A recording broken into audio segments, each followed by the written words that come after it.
गाने वाला गधा। कुछ समय पहले की बात है। एक गांव में एक धोबी चमकलाल रहा करता था। उसके पास एक गधा था जिसका नाम चमकलाल ने बुद्धू रख दिया था। वो था भी बिल्कुल बुद्धू। धोबी बहुत ही कंजूस था, इसलिए वह अपने गधे को जानबूझकर खाने के लिए चारा नहीं देता था और उसे उसे चरने के लिए बाहर भेज दिया करता था। इस कारण गधा बहुत कमज़ोर हो गया था। जब एक दिन धोबी ने उसे घास चरने के लिए छोड़ा तो वह घास को खोजते खोजते कहीं दूर जंगल में निकल गया। जंगल में उसकी मुलाकात एक गीदड़ से हुई। गीदड़ ने पूछा, गधे भाई, तुम तो बहुत कमज़ोर लग रहे हो, क्या बात है? क्या तुम्हारा मालिक तुम्हें कुछ खाने को नहीं देता? तो गधे ने जवाब दिया, क्या बताऊं तुम्हें, मेरा मालिक एक धोबी है। मुझसे सारा दिन काम करवाता है और मुझे कुछ खाने के लिए भी नहीं देता। यही कारण है कि मुझे इधर उधर भटक कर अपना पेट भरना पड़ता है। इस वजह से मैं इतना कमज़ोर हो गया हूँ। गधे की यह बात सुनकर गीदड़ कहता है, मैं तुम्हें एक ऐसी जगह बता सकता हूँ जहाँ खूब सारा खाना मिलेगा, जिसे खाकर तुम खूब स्वस्थ और शक्तिशाली हो जाओगे। फिर गीदड़ बोला, यहाँ पास में ही एक बहुत बड़ा खेत है। उस खेत में हरी भरी सब्जियाँ और फल लगे हुए हैं।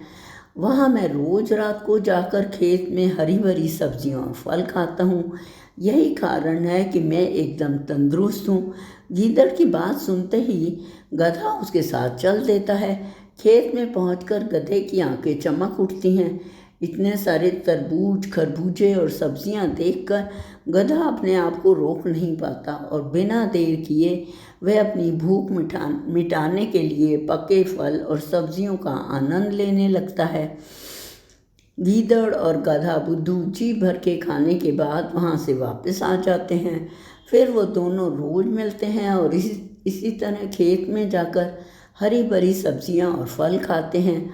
धीरे धीरे समय बीतता गया और बुद्धू तंदुरुस्त होता गया। एक दिन गधा खूब सारा खाकर मस्त हो गया और ज़मीन पर लौटने लगा। तभी गीदड़ ने पूछा, गधे भाई, तुम्हारी तबीयत तो ठीक है ना?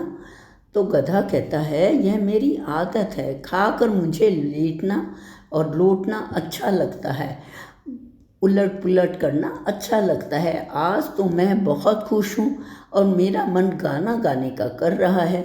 गधे की यह बात सुनकर गीदड़ घबरा जाता है और कहता है, नहीं गधे भाई, गाने का विचार भी ना करना, हम यहाँ चोरी कर रहे हैं।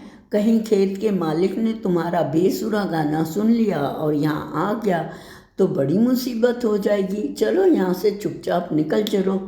गीदड़ की यह बात सुनकर गधा बोला, आज मेरा मन गाने का बहुत कर रहा है, इसलिए मैं तो ज़रूर गाऊंगा। गीदड़ समझ जाता है कि गधे को गाने से रोक पाना बहुत मुश्किल है। गीदड़ को अपनी गलती का एहसास हो जाता है। वह कहता है, तुम थोड़ी देर में गाना, मैं अभी आकर तुम्हारा गाना सुनता हूँ। यह कहकर गीदड़ वहाँ से रफू चक्कर हो जाता है। गीदड़ के जाने के बाद गधा अपना गाना शुरू करता है। गधे की आवाज़ सुनते ही खेत का मालिक लाठी उठाकर वहाँ पहुँच जाता है। वहाँ गधे को देख खेत का मालिक कहता है कि अब समझ आया कि तू ही जो मेरे खेत को रोज चर जाता है।